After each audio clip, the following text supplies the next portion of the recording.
चतुर नाई। एक गांव में कनुआ नाम का एक नाई रहा करता था, जो अपने आप को गांव का सबसे ज्यादा चतुर और चालाक समझता था।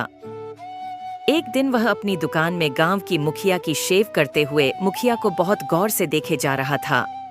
मुखिया, क्या बात है कनुआ नाई? आज तेरा ध्यान दाढ़ी बनाने पर कम मुझे देखने पर ज्यादा है। नाई, कितनी बार कहा है आपसे मुखिया जी कि मुझे सिर्फ कनुआ कहाँ कीजिए, मेरे नाम के आगे नाई मत लगाया करिए। मुखिया, क्यों? अपने नाम के आगे नाई लगाते हुए तुझे शर्म आती है? नाई, ऐसी बात नहीं है मुखिया जी, लोग अपने नाम के आगे अपनी जाति लगाते हैं, अपना पेशा नहीं। मुखिया, अबे ये क्यों नहीं कहता कि तुझे अपने नाम के आगे नाई लगाते हुए शर्म आती है? तू एक नाई है, तेरा बाप भी एक नाई था, यहाँ तक कि मैं तेरे दादा को भी जानता था, वो भी नाई थे। तू एक खानदानी नाई है, इसलिए तेरी पहचान तेरे काम से ही होगी। अगर तुझमें कोई काबिलियत है तो छोड़ डाच दे ये काम और कर कोई और काम, लेकिन अपने काम को लेकर कैसी शर्म। नाई, अब आपको क्या बताऊं मुखिया जी, मुझे मेरे इसी पेशे से कितनी परेशानी उठानी पड़ी है, मैं आपको बता नहीं सकता।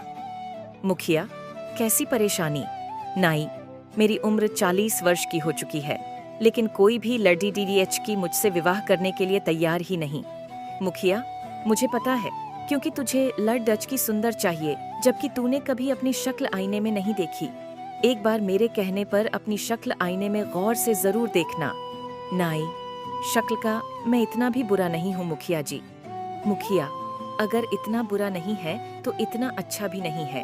अब सीधे सीधे बता, मुझे इतनी गौर से क्यों देख रहा था? क्या कहना चाहता है? नाई, आपको कैसे पता कि मैं आपसे कुछ बातचीत करना चाहता हूँ? मुखिया, अरे जब अपनी आंखें चढ़ा चढ़ाकर मेरे चेहरे को इतनी गौर से देखेगा तो मुझे यही लगेगा ना कि तू कुछ कहना चाह रहा है, लेकिन कुछ कह नहीं पा रहा। अब जल्दी बता, क्या कहना चाहता है तू? मुखिया की बात सुनकर कनुआ हिम्मत करके मुखिया से बोला, नाई, वो बात ये थी मुखिया जी, अब कैसे बोलूं? मुखिया, अरे अपने मुंह से बोल। नाई, हाँ हाँ, मुंह से ही बोलूंगा मुखिया जी। आप भी मुखिया जी, आपकी बेटी नंदिनी की अभी तक शादी नहीं हुई ना, वो भी लगभग 35 के आसपास ही है। आप अपनी बेटी की शादी मुझसे करा दीजिए। कनुआ की बात सुनकर मुखिया गुस्से से आग बबूला होकर उठकर खड़ेदा हो गया और उसने जोरदार थप्पड़ कनुआ के गाल पर जड्डा दिया। मुखिया, तेरा दिमाग तो ठीक है कनुआ, जानता भी है तू क्या बोल रहा है। तेरा बाप मेरे पिता का खास नाई था, सिर्फ तेरे बाप का लिहाज करके तुझे सिर्फ एक थप्पड़ डांच मारा है।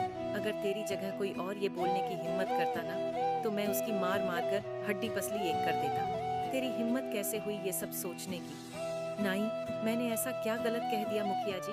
मैंने तो सिर्फ आपकी बेटी से शादी करने के लिए बोला है।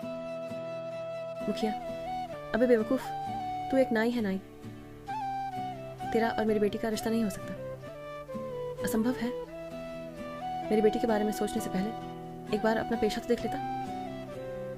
और चल, एक बार को मैं तेरा पेशा भी भूल जाऊं, पर क्या तुमने कभी आईने में अपनी शक्ल देखी है? किसी पुराने पड़ी का खटिया सड़ा आम दिखता है तू। इतना कहकर मुखिया गुस्से से बाहर चला गया। मुखिया की बात कनुआ को बिल्कुल भी पसंद नहीं आई। नाई, तू है मुझ पर। अरे अगर मैं नाई हूँ तो इसमें मेरी क्या गलती है? क्या मेरे कोई अरमान नहीं है? मेरे कोई सपने नहीं हैं?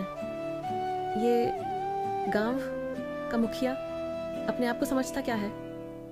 नहीं रहना मुझे इस गांव में, और नहीं करना मुझे अब ये नाई का धंधा। अब तो मैं किसी जमींदार की बेटी से विवाह करूंगा और अब इस गांव में कुछ बनकर ही लौटूंगा। अगले दिन कनुआ ने अपनी नाई की दुकान बंद कर दी और नए धंधे की तलाश में वो दूसरे गांव की ओर चल दिया। वह जंगल के रास्ते में ही था कि तभी उसके कानों में एक साधु की आवाज़ टकराई। साधु, आगे मत जाना बेटा, आगे एक शेर बैठा हुआ है। नाई, तुम्हारा दिमाग तो ठीक है, घने जंगलों में होते हैं। साधु, मैं कोई मामूली साधु नहीं हूँ, यकीन नहीं आता तो कुछ देर मेरे पास बैठ जा। कनुआ साधु के पास बैठ गया। कुछ ही देर में एक शेर दहाड़ता हुआ आकर उन दोनों को घूरने लगा।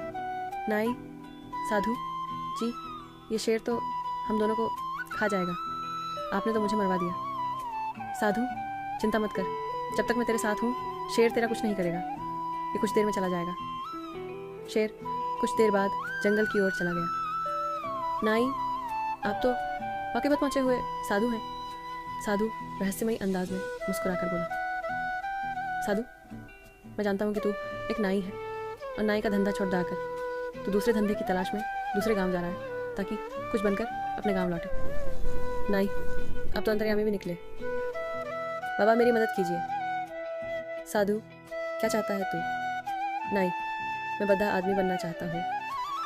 मैं चाहता हूँ कि मेरा विवाह किसी बद्धे परिवार की कन्या से हो, लेकिन मेरे काम को देखते हुए कोई भी बद्धा परिवार अपनी बेटी का विवाह मुझसे नहीं करता। इसीलिए मैंने अपना गांव छोड़ डाल दिया, क्योंकि वह सब मुझे नाई नाई बोलकर ही पुकार है। इसी वजह से मैं 36 वर्ष तक की उम्र में कुंवारा हूँ। साधु, ठीक है, मैं तेरी मदद करने के लिए तैयार हूँ,